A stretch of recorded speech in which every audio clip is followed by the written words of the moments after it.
Story of King Ashoka. Ashoka, one of the greatest emperor of India, the Mauryan Empire reached its height during King Ashoka's life. Ashoka, greatest and famous of all Mauryan emperors, was the son of Bindusara and the grandson of Chandragupta Maurya. Before becoming a king, he expanded the Mauryan Empire by engaging in wars and battle 8 years after becoming an emperor. I'm Ashoka, the Emperor of India.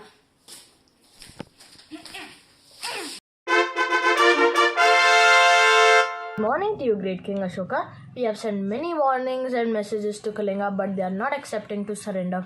They have become a tactical power and control many forces of importance. Their people produce great works in art. Needing of this kingdom is a great necessity of a day, and our army is ready to war them.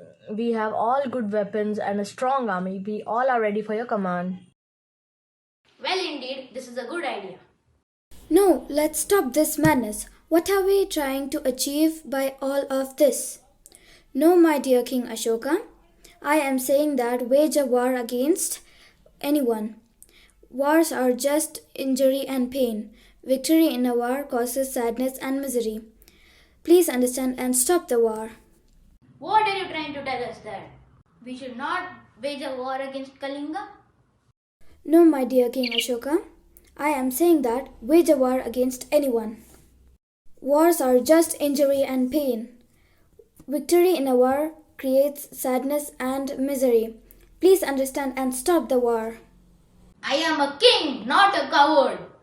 Tell it to a coward. Nobody can stop me from my victory. You should not tell me all this. Then victory will be mine. Ha ha ha ha.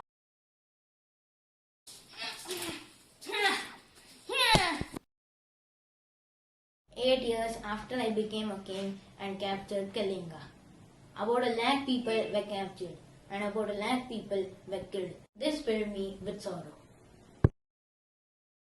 An emperor. Ashoka set his eyes on Kalinga, the modern-day coastal Orissa. More than 1 lakh people had perished and about 1.5 lakh people were taken prisoners. Despite his success, he devastated by the violence and brutality of war.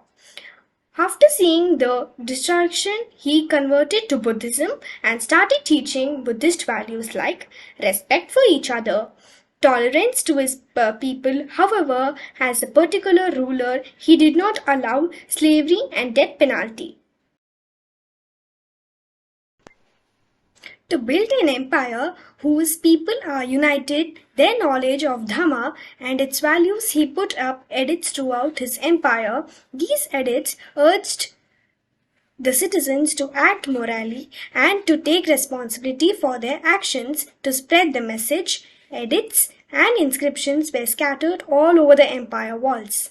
Rocks, pillars and caves with messages were located at places where a lot of people were expected to come. To help Buddhism reach new heights, Ashoka sent his messengers, including his son Mahendra and daughter Sanghamitra, to other lands such as Syria, Egypt, Greece, Sri Lanka to preach Dhamma.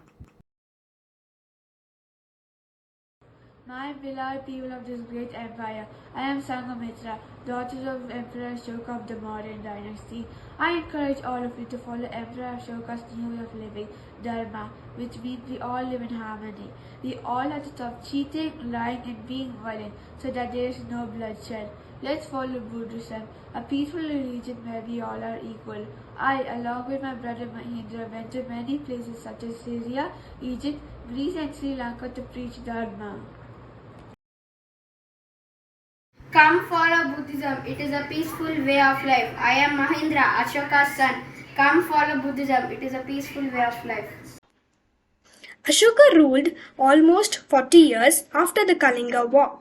The land never saw any war. 50 years after the death of the Mauryan Empire came to an end. Ashoka passed away about 2000 years ago, but left behind his empire of truthfulness and dharma, non-violence and compassion, of love of subjects.